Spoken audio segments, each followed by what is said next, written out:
So, like every other YouTuber and manga and anime fan, I felt the need to make a video about a giant, about an absolute legend and a master of this community. Kentaro Miura passed away at the age of 54 a couple weeks ago, and we did not know that until today or until yesterday, etc. Some people got early access, if you will. And honestly, I find I find that good news in a very ironic sense, because in the Western world, anything happens to a Hollywood star or a music artist or anything, their family is completely... Anybody goes to the hospital, Robert Downey Jr. goes to the hospital tomorrow, and everybody's on there. The paparazzi, everybody, right? In Japan, in the East, they have a level of respect that is missing sorely from the Western world, where it was not known to the community up until 2 weeks after. Because that gives the family, the loved ones and the close ones, the friends of this great man, time to mourn. To not deal with political statements, being in front of the camera, the news stories, none of that shit. And I think, honestly, we could learn a couple of lessons from that ideal. Because when this all dropped, and it's been circulating, it's been trending on Twitter, it's been on YouTube, it's been on Reddit, it's been on everything, as you all know. And for me personally, I was a silver lining. I was taking that one silver lining that in the eastern side of the world, they know how to handle even the greats' death with some dignity and a level of respect. And I feel it is sorely, completely lacking in Western culture. Now, that being said, this is not meant to be a political statement. What I want to talk about is how this is going to affect so many people. Because Berserk was one of those things that touched so many people. And a lot of people, some people feel like they're doing a disservice to be concerned about the continuation of the series and stuff, and don't feel that way. Because I am sure that Kentaro himself felt dissatisfied with the fact that he died before completing that series.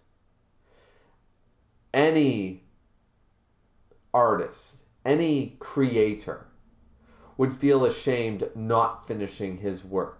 And would regret not finishing that work, regardless whether it was a drawing, a painting, a book, a novel, regardless, a manga. So I would say that you're not doing a disservice wondering where the future of the series lies, who might pick it up, if anybody. It's not a disservice or disrespectful to think that, because I'm sure that if you believe in the great afterlife, then I have a feeling that he's thinking the exact same thing. 54 is way too young to die, in my opinion. 54 is far too young. That is 6 years younger than my father right now. That's 5 years younger than my mother. That is far too young to die. And a lot of people are extremely upset about this, and I can sympathize. I will acknowledge that I cannot empathize. For those of you who don't know, I have not read Berserk. So my attachment, or my,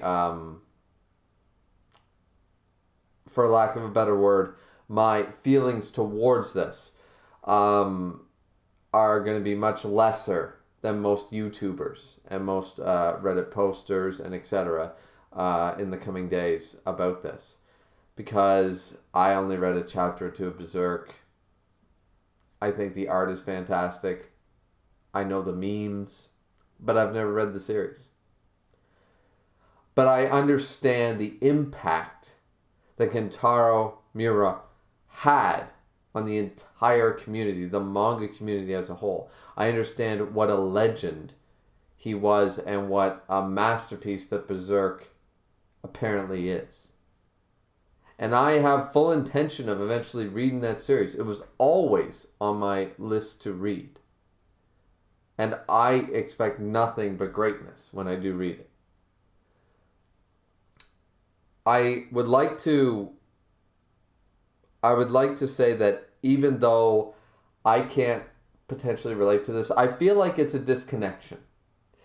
A lot of YouTubers that I watch today are getting very emotional, and it's got me emotional. It's got me extremely emotional right now. Watching all of some of my favorite YouTubers, people I followed for almost a decade now, break down or barely hold it together. And even though I'm not a part of that world, a part of that community in that sense, their feelings of sadness, they resonate. They truly do. And people can make fun of this video, blah, blah, blah, you're an asshole. Because I'm going to tell you right now, I have a feeling that people are going to argue disconnection. That you don't really know this person. So why are you so sad? Right? Everybody always says that. Everybody always says that. Alan Rickman dies. David Bowie dies. Etc., etc. What does it matter? Kobe, you know? It's like, well, did you know him?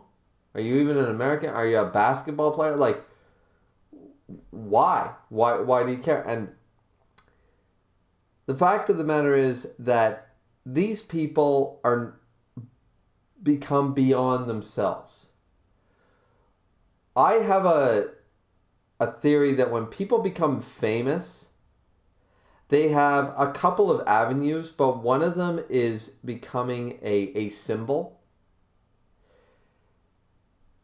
and an inspiration. And when that happens, there becomes a level of love, disconnected love though it may be, it's still a form of love.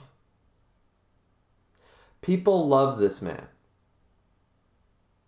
They might not have ever met him, but they love him.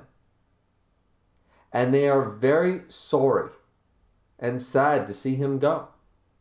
And you and I and no one else can repress or denounce or say anything negative about those feelings. Those feelings are real. You don't need to feel the same way, but you cannot say that that is not the case. You cannot tell somebody how to feel in that instance. Because I'm going to share with you guys a small... I'm not even going to share you a story. I'm just going to tell you that I have a feeling that this is the same way that I personally felt when I found out that Kurumoro died. And I wish I had made a video then. Because Kurumoro, for those of you who don't know, was a English VA for many an anime and some of the most popular animes, Gundams and Inuyasha and such. He was also in Full Metal Panic and a few of those series. And he was a fantastic VA, and he died in his 40s. And that was extremely sad. And I have yet to be able to pick up the remainder of episodes of Yashahime, the continuation of Inuyasha, knowing that he's dead and knowing his voice actor has been replaced. That, when I first listened to that first episode, that hurt me, and I have yet to continue. I felt the same way when Paul Walker died from the Fast and Furious series. And I feel like knowing where certain people that were alive at the time, not me personally, but like my father and stuff like that, people loved, for example, Princess Diana. She was loved by everybody. And when she died and was not saved by the paparazzi, that struck a chord with so many people. And you never needed to meet these people. You don't need to meet these people to feel sad about their deaths. So, for me, I'm sitting here after watching a solid hour or better of tributes, of videos to this great man, this legend who made Berserk possible for so many people, and so many people think Berserk is the greatest manga they've ever read, and I have not read it. It potentially could be the greatest story. I'm never going to dispute that. I'm never going to tell somebody that Berserk is not great, because I know from knowing how everybody talks about it, everybody who has read it has had such a mixture of feelings towards it, but it can't be denied. It might not be your favorite, but it's truly a great manga, a fantastic story. And I haven't even read it yet, but I know when I finally do, it will be great. So, maybe I'm at a place to make this video as somebody who did not read the series. And I have no horse in the race, so to speak. But I just felt the need to make this video because I saw some very, very disrespectful comments on some videos and on some forums where people talked about, and this is why I talked about in this video, the idea of disconnection love. And being like, you don't know this person, so why are you upset? I was very upset when Paul Walker died. I was very upset when Kentaro died. My father and all my uncles and stuff, because we are a British family, were very upset when Princess Diana died. And you never need to... And my father met Princess Diana. But that, to me, is irrelevant. Because you don't need... The disconnected love is still a form of love. And it's not tainted. It's not wrong. It's not bad. You are allowed to love. I love Tite Kubo. I love so many actors, musical artists, and if anything, and NFL players. If anything were to happen to them personally, that would hurt me as well. So many people were upset about Kobe. And I understand completely why. And to the people that don't get it, who don't understand that, you don't have to. You don't have to get it. But do not attack. And do not insult the people who do get it. That's all I'm asking in this video. I was trying to keep it very civil, but I'm quite upset. I'm quite angry to see people already making jokes. It's not funny. It's not. So, I don't know where these people get off, but I hope they, yeah. Anyways, this is the video, guys. I just wanted to say I'm sorry. To say thank you to a great legend of manga. And to give my thoughts. And I'm not a praying man, but if I thought it would help, of course I would get down on knees and pray for the loved ones and the family and the friends of this legend, Kentaro Miura, who granted us his fantastic art, his great work, and his love for the medium of manga. So thank you, everybody. Thank you.